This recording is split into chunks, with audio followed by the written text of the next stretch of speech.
In this video, I'll show you how you can find your Stripe API key. So it's very simple. All you need to do is go to Stripe dashboard. So on this home, and from here in the search bar, type API, then choose developers API keys. And from here, as you can see, those are your API keys. So this is your secret key. You can copy it. You have also publishable key, and you can also create restricted keys. So you have like specific access limits and permissions for greater security. So you can click on create secret key.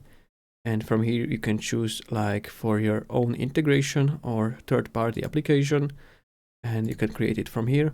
So this is how you can find your API key in Stripe, and make sure to not share it with anyone. So keep it a secret. And that's all for this video. If you found this helpful, consider subscribing for more tutorials.